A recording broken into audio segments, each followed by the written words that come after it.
Bom, gente, então hoje o nosso aprofundamento é condicionamentos e viciações. O grupo 1 estudou no livro Mediunidade, de Herculano Pires, o capítulo 6º, O Mediunismo.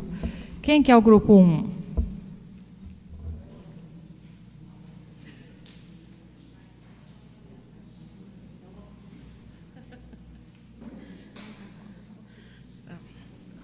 Boa noite a todos.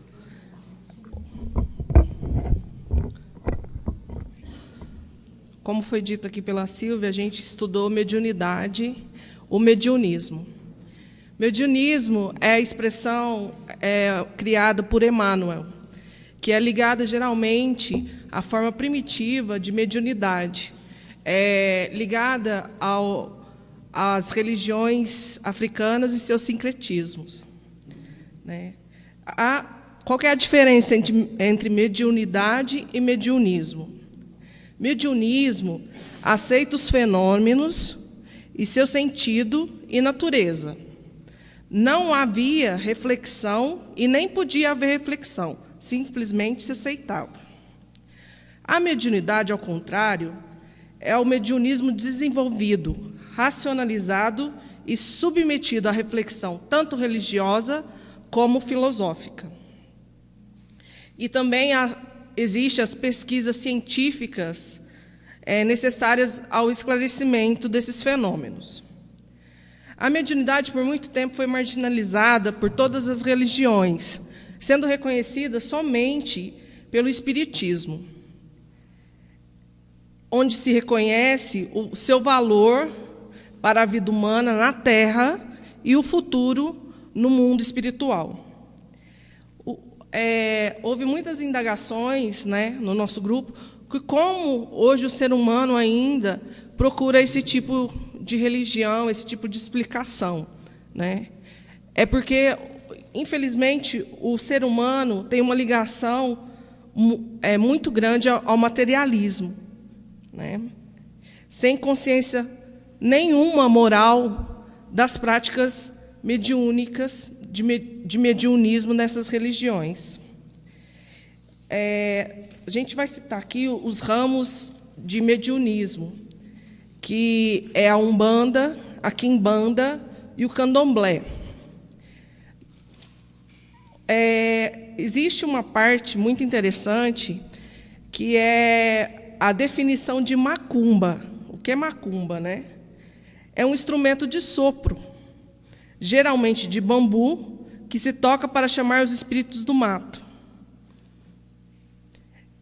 Então, há toda uma forma primitiva, selvagem, dessas práticas de mediunismo.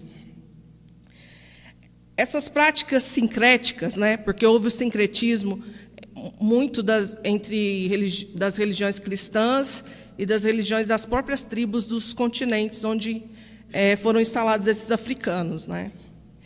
É totalmente diferente das práticas espíritas, que se resumem à prece e à meditação e ao passe, que é a imposição das mãos com a designação do Evangelho.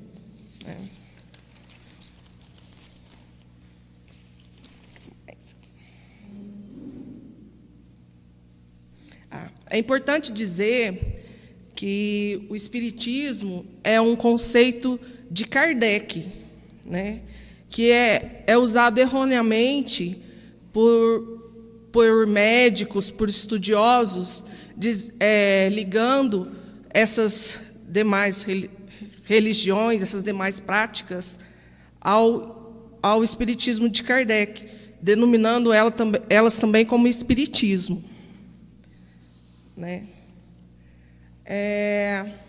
O ponto mais perigoso dessas práticas bárbaras e desumanas está no problema da evolução mediúnica do homem, porque não é levado nenhum momento a prática moral, da responsabilidade moral que a gente tem, e sim ao apego do homem aos interesses mundanos e ao desejo de vencer com mais facilidade e segurança.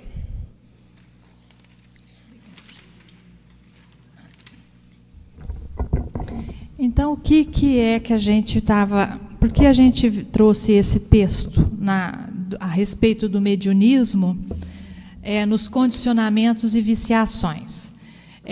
A gente sabe que o mediunismo é prática, né? Quer dizer, a ligação espiritual entre os mundos é uma prática milenar, né? E aqui ele está tratando desse mediunismo primitivo, dos povos primitivos, que aqui no Brasil é muito confundido com o espiritismo de Kardec.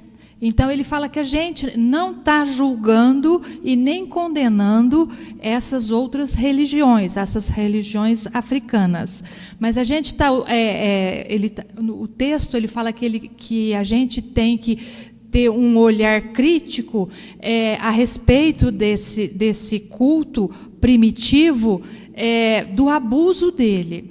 Né? Porque ele fala que a gente já está num estágio mais evoluído em que o espiritismo busca a elevação moral da criatura. E essas práticas primitivas tribais, elas buscavam o que era mais correto, o que era normal, o que era compreensível dessas criaturas, elas buscavam as coisas do mundo mesmo. Então, elas buscavam soluções para os seus problemas de afeto, de doença, de dinheiro. Eles buscavam nas perguntas, no questionamento dos santos, dos Exus, dos espíritos, né? Então, eles faziam todo esse tipo praticavam esse tipo de mediunismo, ou seja, esse tipo de comunicação mediúnica de uma forma mais primitiva, utilizando sons, batuques, que ajudavam as pessoas a entrar em transe. Né? Então, é nesse sentido que ele fala. Então, a mediunidade, a gente tem que compreender que a mediunidade é aquela prática mediúnica, aquela prática de comunicação de espírito, visando a evolução moral da própria criatura que está fazendo a comunicação, como aquela que está recebendo, que está ouvindo. O desenvolvimento moral, intelectual, ético da criatura, e não para poder satisfazer os nossos desejos mais próximos ao cotidiano, que isso aí a gente mesmo que tem que buscar, né? Que a gente tem que lutar, que a gente tem que ir atrás. A gente é que tem que resolver os problemas da gente, emocionais, psicológicos, financeiros, afetivos. A gente tem que buscar o entendimento do que seja a vida e, a partir daí, a gente buscar soluções e não buscar com a resposta no maravilhoso, no fantástico, nos espíritos, né? É isso que o Herculano vem falar para a gente. E que a gente não deve aceitar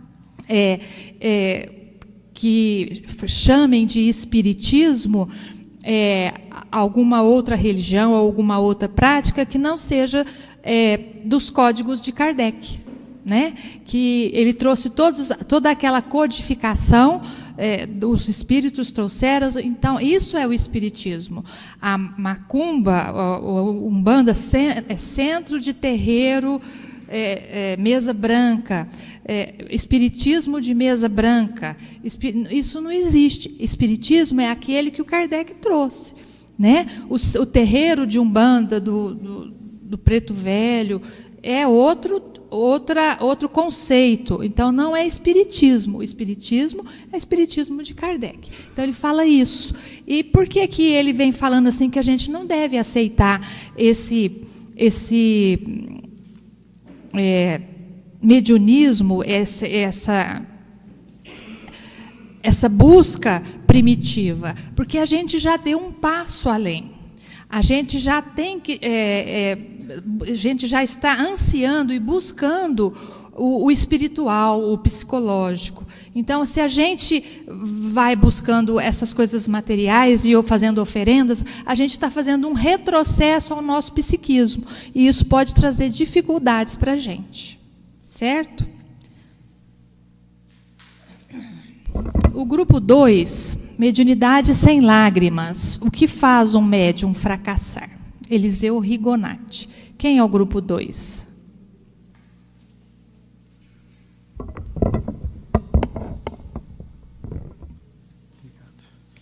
Boa noite, tudo bom? O que faz um médium fracassar?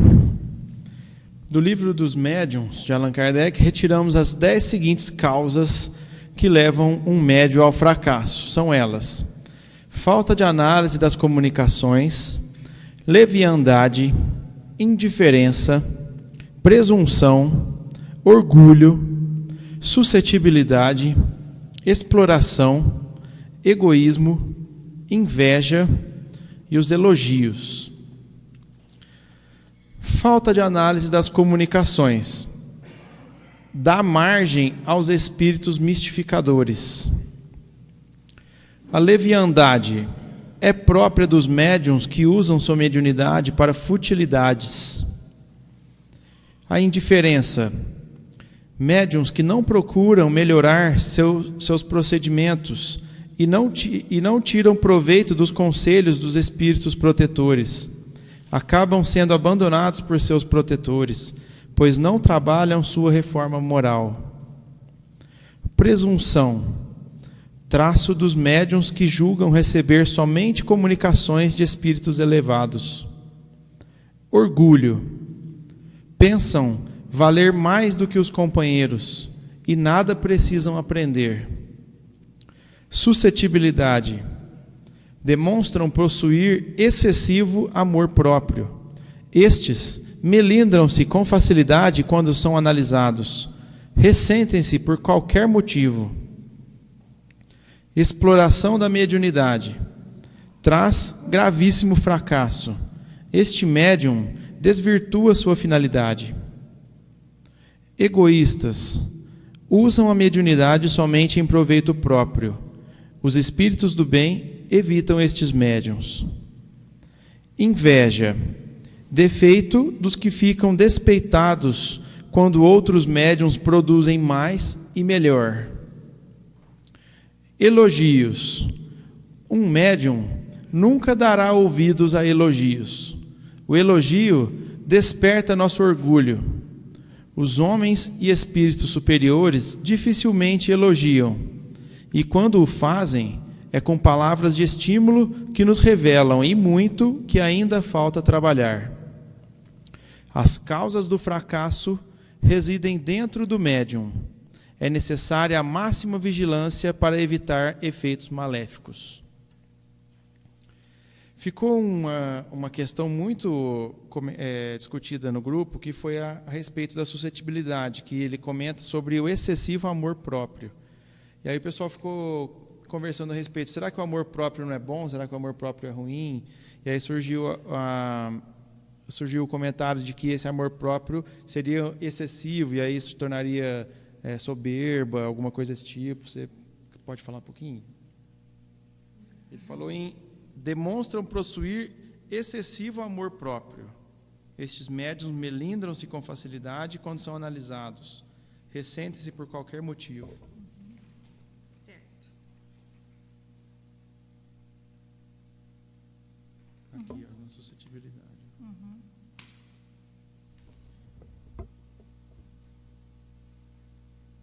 Certo.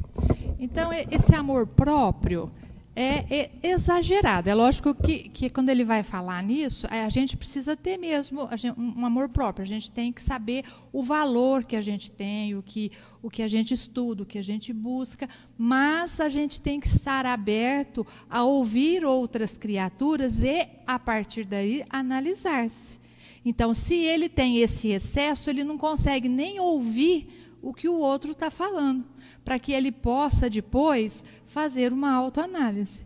Então, é nesse sentido. E a gente encontra, o médium costuma ser muito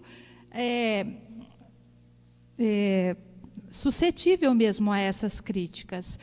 Muitas vezes ele se melindra facilmente, porque ele se julga, além de ter isso tudo, a gente tem aquele certo orgulho, aquela certa vaidade que a gente recebeu do espírito, né?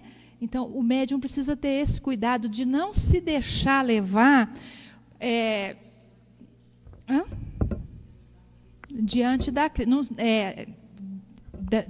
o médium tem que não se deixar levar por esse tipo de conduta que ele se acha melhor, porque ele tem essa faculdade, ele enxerga um pouco além, né? Então, é muito difícil para o médium manter-se equilibrado, saber carregar isso consigo sem carregar esse orgulho e essa vaidade, de saber de pensar que sabe tudo porque os espíritos mentores, seus amigos, estão te falando tudo.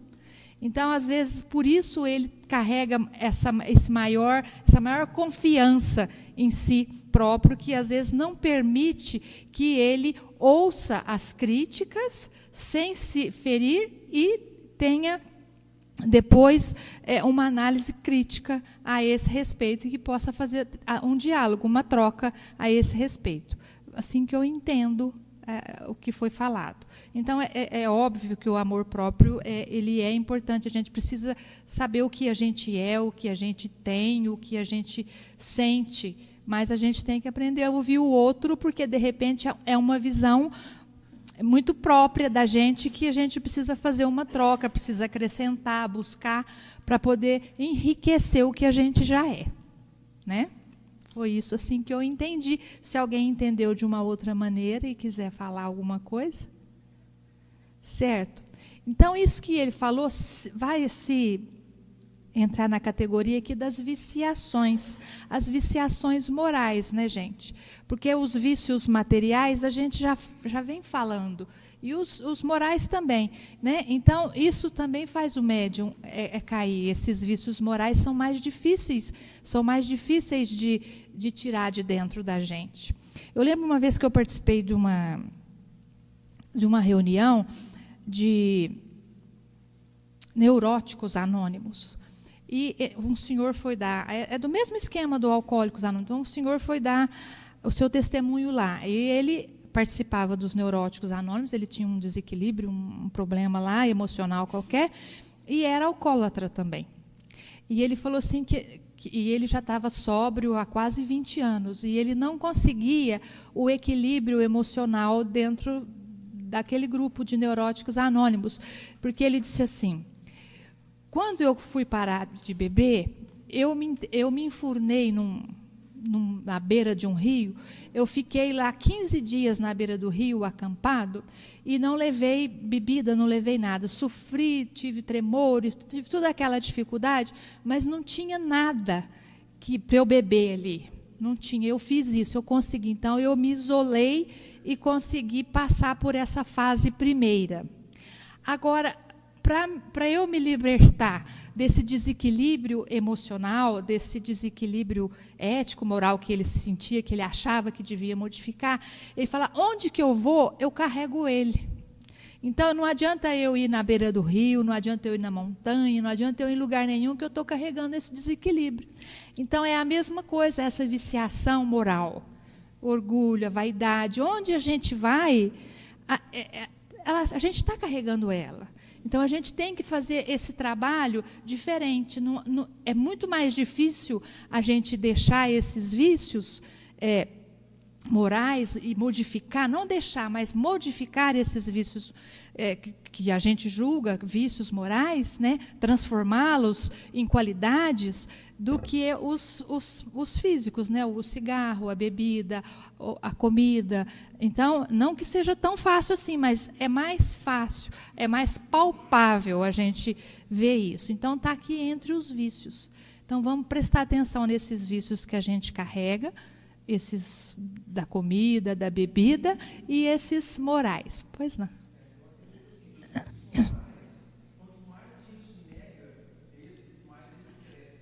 Uhum.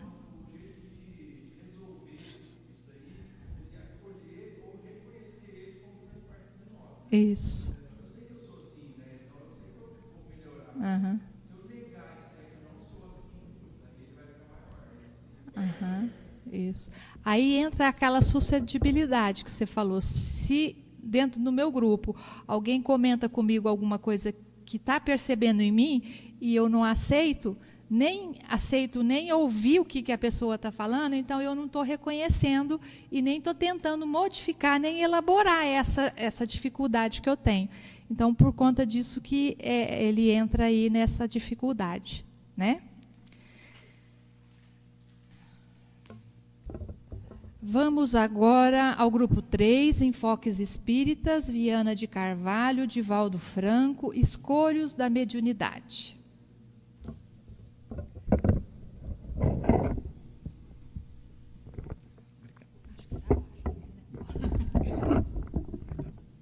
Boa noite, pessoal.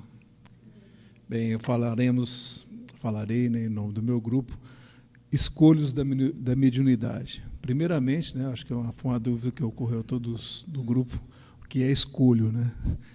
Então, escolho é um obstáculo, né, uma dificuldade.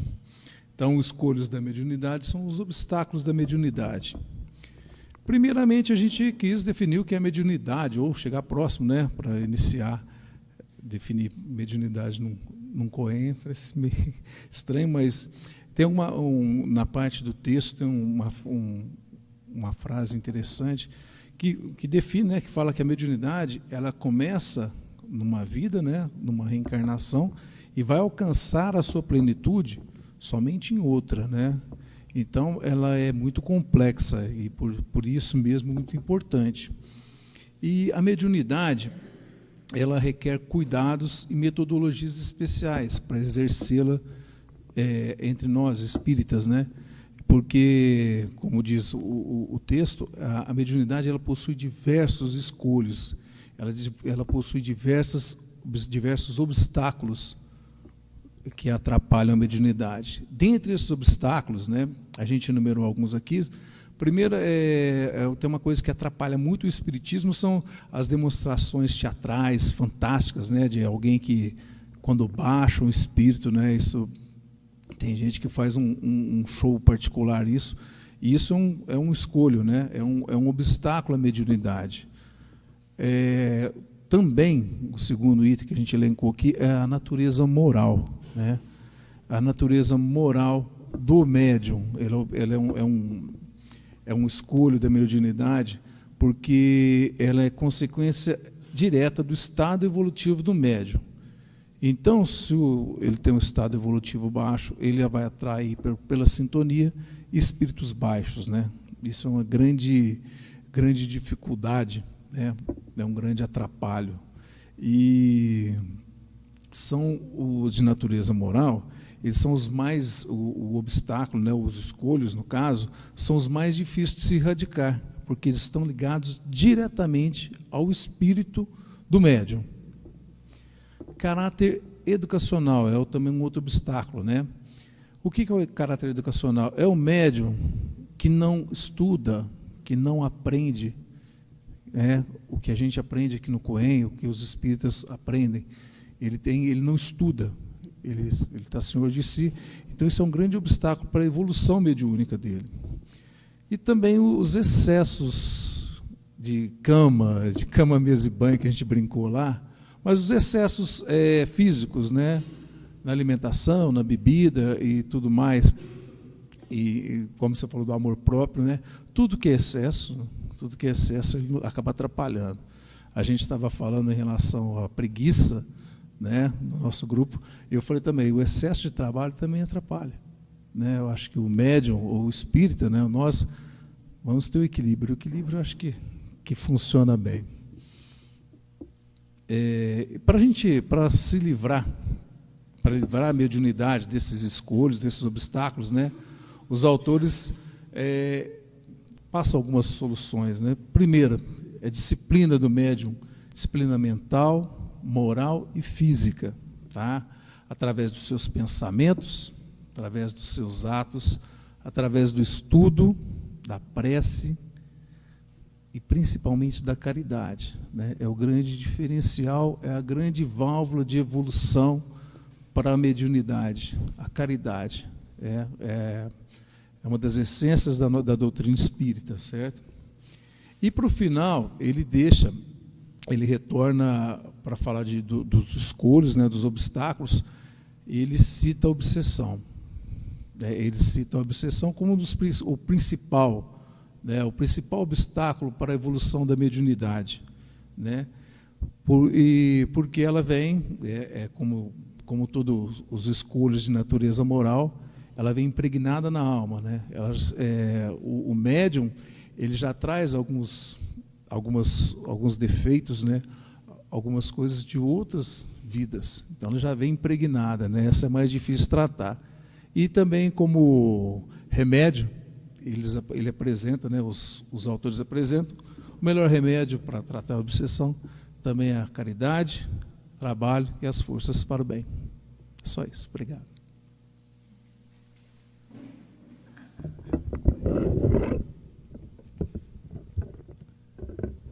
Então, acho que essa leitura veio complementar, né, a outra, nesses escolhos, nessa busca em que a gente está de perfeição, né?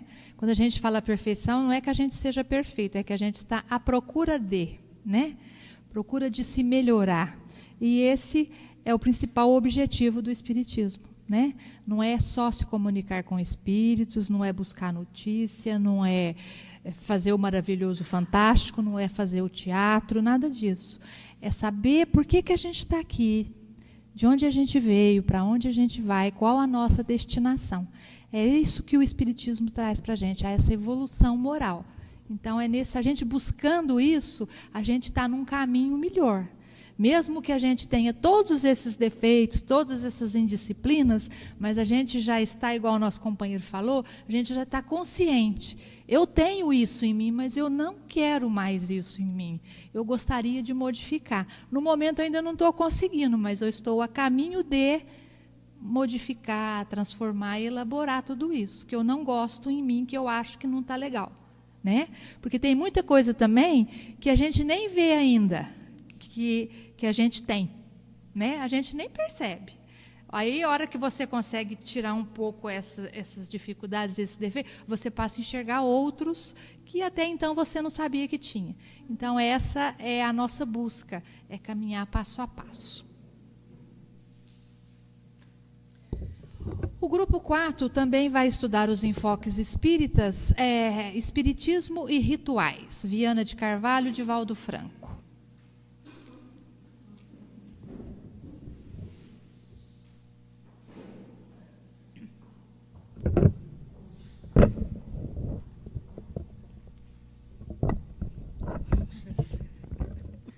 Boa noite.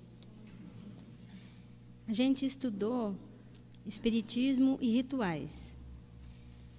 Pessoas bem-intencionadas que adentram o movimento espírita se surpreendem por não ter cultos, cerimônias, rituais. E por isso, creem que se impede de muitas pessoas não adentrarem ao espiritismo. Muitos insistem em promover rituais em torno do sacramento, sem se darem conta do ridículo, como batizado, comemoração de noivado, bênçãos e intercessões. O culto externo vem do passado religioso dos primeiros tempos, como a idolatria e a superstição. Como antigamente existiam sacerdotes, né? Então era muito ritual, eles deram uma ajeitada para o povo continuar gostando dos rituais e falando do evangelho também. Isso não estava aqui não, eu que falei. Explorado na fé ingênua por espíritos zombeteiros que impõem medo às práticas realizadas pelas religiões, como se isso fosse essencial para ganharem o céu. São dignas de respeito todas as expressões religiosas. O Espiritismo é a doutrina da libertação, da reforma íntima, do seu crescimento para Deus, porque estuda e crê porque entende o que está sendo estudado, favorecendo-o com a perfeita visão em torno da vida. Os discípulos de Jesus divulgaram nas suas viagens de pregação o puro ensinamento do Mestre. O conteúdo religioso do Espiritismo é esse puro ensinamento do Mestre, que é Deus, a alma, a prece, a divina justiça, o amor ao próximo e a caridade, que deve ser vivida no seu íntimo, em segredo, vamos dizer, né? Sem alardes. O conhecimento espírita impregna o aprendiz de vigilância, sem se distanciar da convivência com as pessoas. Não há lugar no espiritismo como cerimônias, liturgias ou crenças do passado. Allan Kardec, sob a supervisão das vozes do céu, selecionou o próprio Evangelho para não haver adulteração e nem rituais, né? Sem tolerância com segura coerência, o Espiritismo guiará a humanidade para sua limpidez à perfeição, pois foi oferecido o Consolador pelos Espíritos superiores para que a gente conseguisse essa perfeição. Pode ficar se você quiser, tá? Levar para sua casa. Então, gente, aqui a gente vem de novo falando a respeito dos rituais, aqui sem crítica a nenhuma religião, nenhuma crítica. O que nós estamos dizendo é que nós espíritas sabemos que não é a consagração de um sacerdote que vai fazer um casamento mais ou menos feliz, que vai salvar ou não uma criança. Mas a gente sabe que existem pessoas que têm necessidade dessa atitude exterior para que ele possa se acreditar, para que ele possa se sentir mais seguro. Ele diz assim que no Espiritismo não. Por quê? Porque nós estudamos e raciocinamos que isso não é importante. Nós temos esse raciocínio que nós não temos necessidade disso, porque nós sabemos como fomos criados, qual que é o objetivo da nossa criação, da nossa caminhada, da nossa trajetória. Nós conhecemos a lei de ação e reação, e a gente sabe que tudo isso, o ritual não vai garantir a nossa caminhada melhor ou pior. Então, é por conta disso que a gente não pratica nenhum tipo de ritual. E a gente tem que lutar muito para que isso não entre na casa espírita. Nenhum tipo de ritual entre na casa espírita, seja ele qual for. Nós não estamos dizendo com isso que não seja válido. É válido para algumas pessoas. A gente vê, por exemplo, além desses rituais de casamento, batizado, às vezes as pessoas fazem cromoterapia, faz tratamento de N coisas que é válido, mas não é espiritismo, não é dentro da casa espírita. Dentro da casa espírita a gente vai, como já foi dito antes, ler o Evangelho, estudar os postulados da doutrina espírita, saber de onde a gente veio, aplicação do passe pelas energias fluídicas, sem nenhum ritualístico, sem nenhum necessidade de gestual, de roupa, de paramento, nada disso, né? Então, é isso que a gente tem que fazer. Agora, se eu gosto de fazer lá minha cromoterapia, de fazer minha luz, alguma coisa nesse sentido, tratamento de cristal, que eu faço? Que eu vá numa clínica que tenha essa medicina holística e vou fazer. Tudo isso é válido, ninguém é contrário a isso, mas não está dentro dos ensinamentos da doutrina dos espíritos. A gente sabe que existe uma energia nos cristais, nas cores, nas palavras, nos sentimentos, né? A gente sabe que existe tudo isso, certo? Mas dentro da casa espírita a gente vai se propor a estudar o Evangelho, a gente vai aprender a conhecer a doutrina dos espíritos, e se a gente quer utilizar essas práticas, que a gente possa fazer numa casa especializada nisso, com terapeuta, né? Terapia de regressão, de vidas passadas, seja lá o que for, né? Dentro da casa espírita, não. E a gente tem que buscar muito isso, porque muita gente, muito espírito, a espiritualidade superior, os codificadores da doutrina, todos aqueles que passaram por tudo que passaram para poder chegar a doutrina até nós do jeito que chegou, a gente tem que manter. A gente não pode permitir que se desvirtue nesse sentido, né?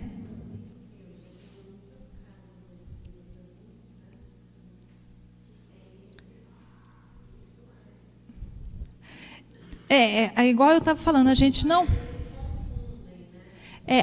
está aqui para julgar ninguém. A gente pensa assim e sabe assim. E a gente, aqui na nossa casa, a gente toma muito cuidado para que a gente não traga essas práticas estranhas ao espiritismo. Algumas casas fazem, nós não vamos condenar, e nem fazem e dá certo e funciona, porque tem a energia dos espíritos, mas não é espiritismo, né? Cromoterapia não está lá dentro do espiritismo. A gente sabe da energia, da cor, né? Eu, quando criança, eu fiz um tratamento ultravioleta, infravermelho, usava, né, na época de bronquite, essas coisas. Eu fiz isso, mas com médico. Então, a gente sabe, já faz quantos anos isso? Naquela época, já se sabia dessas, das características, das propriedades da luz, né? Já se sabia disso naquela época. Hoje, muito mais, né? Então, ninguém é contrário a isso, mas dentro da casa espírita, não, né?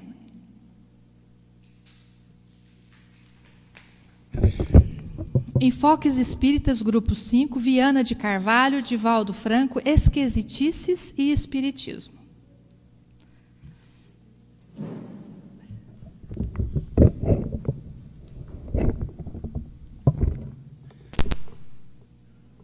Boa noite a todos.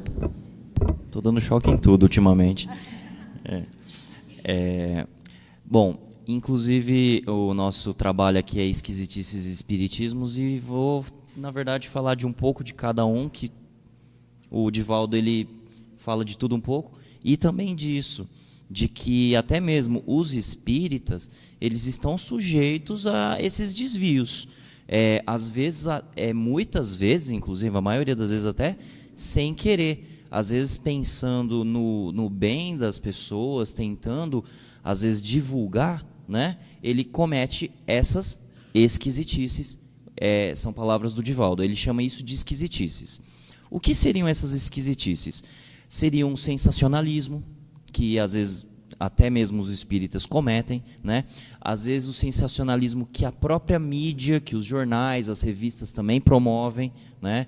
Eu não lembro, eu não sou muito de assistir novela, mas eu lembro que tinha uma novela que falava de espiritismo na Globo, não tinha? Alguma Profeta, acho que alguma coisa assim. Eu não assisti, mas nem sei do que ela falou também, mas também falava, né? Os próprios fenômenos mediúnicos, né, a sua intensificação, você pegar e só valorizar os fenômenos mediúnicos, também é uma maneira de sensacionalismo, como se fosse assim, espiritismo não tem mais nada, é só o fenômeno mediúnico. Também é um sensacionalismo, né? Ou então até mesmo a supervalorização da ciência dentro do espiritismo. Porque nós sabemos, o espiritismo ele valoriza, né, não são hábitos do espiritismo a cromoterapia, mas a gente acredita que existe, né? A gente acredita que existem explicações científicas, mas essa supervalorização, né, só valorizar exatamente a ciência, também é uma maneira de sensacionalismo, de esquisitice que o Divaldo falou. Vocês entenderam o que seria esquisitice para ele? Bom, aí ele vem com as soluções, né? As soluções básicas seriam o quê? O médium ou o espírita, ele não se focar apenas nesses sensacionalismos, né? A gente não pode esquecer que sim, existe a ciência e que o espiritismo inclusive é explicado muitas vezes pela ciência, mas nós não podemos focar só na ciência. Nós não podemos esquecer que o espiritismo também é uma doutrina, né? Que o espiritismo também é uma filosofia de vida, que o espiritismo também tem a parte humana, a parte amigável, né? Ele fala numa parte aqui no texto que uma das maneiras mais fáceis de se desviar para essas esquisitices, é o autodidatismo, ou seja, só estudar por conta, estudar e falar aquilo que eu estou estudando é o certo, e 2, que seria o quê? O desamor com que muitos confrades, após adentrarem no conhecimento imortalista, mantêm atitude de indiferença. Ou seja, às vezes a pessoa é um médium, às vezes a pessoa entra no espiritismo, ela sabe o que ela faz, ela sabe a funcionalidade ali, mas ela age com indiferença, sem amor, sem carinho, né? Quer dizer, foi uma pergunta que fizeram, o amor próprio tem que existir? Pelo menos pelo nosso texto, eu entendi dessa maneira. Tem que ter o amor próprio, mas nunca em excesso. Tem que ter a explicação racional, mas nunca em excesso.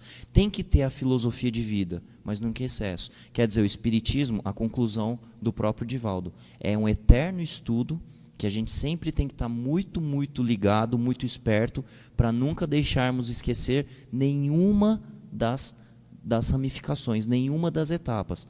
A doutrina, o amor, a filosofia, o racional e os fenômenos também. Tá certo? Seria isso, basicamente, o nosso estudo. Obrigado. Viu? Exato. Todos esses textos que nós estudamos, a gente percebe que a gente traz condicionamentos milenares. Nós somos espíritos milenares. E nós vivemos lá no passado aquele selvagem que evocava os seus deuses, que tinha a religião primitiva.